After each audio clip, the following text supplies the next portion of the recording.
I have a lovely guest here today. Can you please introduce yourself, sir? Hi, good morning. My name is Phathu Letsoalo. I am employed by the Office of the Premier here in Limpopo. Oh, wonderful. I'm very happy to have you here. Can you just tell us briefly how has your experience been so far and what has stood out in this just transition training? Yeah, I think the training was useful because it has deepened my understanding about the just transition. Because the just transition is about the usage of renewable energies that are moving from the fossil fuels. But then there must be a balance between what we're currently having and where we should be going.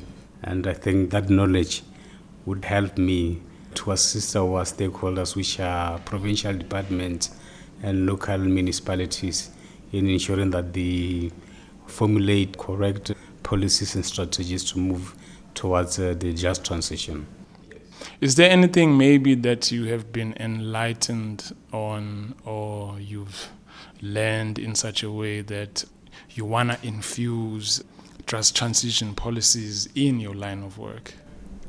Yeah, because mainly our work in the Office of the Premier is to guide policy formulation and policy implementation. Because just transition is one of the most used phenomena, and we have to make sure that we adapt towards the reality that the fossil fuels are more dangerous to the environment. And for us to ensure that our society develops, we would have to ensure that we implement the projects that are in line with the just transition. And that is one of the things that we need to do, because there are other things that we need to take into consideration, that we need to ensure that we address issues of unemployment and underdevelopment and poverty through the just transition or transition into the new phenomenon. Okay, you said your office guides policies. Here we do guide policies because in terms of the constitution, the premier, in conjunction with the various MECs, develops and then implement policies. So our role is to ensure that the necessary policies that would be useful towards development are being developed. And then at the same time, then we'll have to ensure that those policies are being implemented, because that is basically what the Office of the Premier does, amongst many things.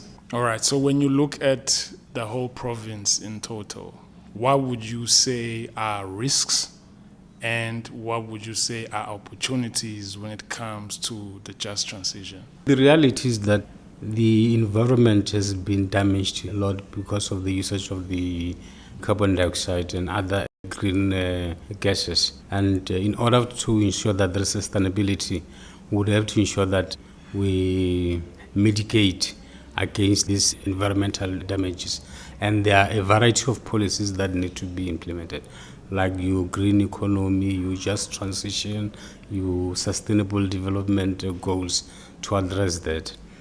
Now, those are the risks, because if we do not address these issues, we are likely to have a situation where you have unbearable weather conditions and even severe flooding as it is happening, unpredictability of the raining patterns.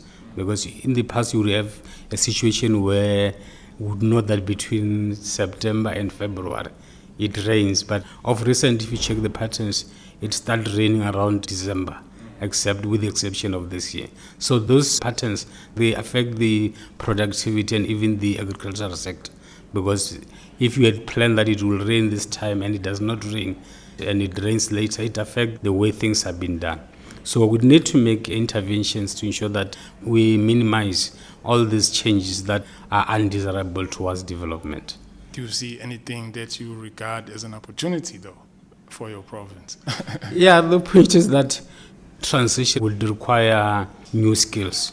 And that's an opportunity that exists, because we would have to teach the coming generation about the new skills that are required in order for the generation to be sustainable. Because if in the past we would have to use certain methodology to do farming, for example, then with the just transition, you'll have to adapt to ensure that the methodologies that are being used are of current status or of the future status. The other one is that we are moving away from the cars that uses petrol and diesel, and now we are transitioning towards the cars that are using electric. So you see, those are opportunities that exist that would have to train our people in this new economy that requires knowledge. Yes, those are the opportunities that I see. But there might be others that I may not be aware of. Yeah. Like you'd say, if people will have to move from the skills that they have to the new ones, you'll need to train them. So those are opportunities to learn new things. Because in this economy that is in the transition, you'd need to learn new skills and new knowledge so that you can fit in. And that is the major opportunity that exists. All right. Thank you, Mr. Phathu. Do you have any last remarks, maybe? Yeah, the remarks that I have is that as society, we should continue learning new things so that we must be able to adapt, because the world is not consistent. Things are ever changing, and as society, we must be prepared to adapt and learn new things. So that is what I'm saying. But lastly, we are very thankful for TIPS for having given us the opportunity to learn these new things. And we hope our society and our stakeholders will learn from this knowledge that we had acquired. Thank you, Phathu, and thank you for joining us today. Sure, thanks very much.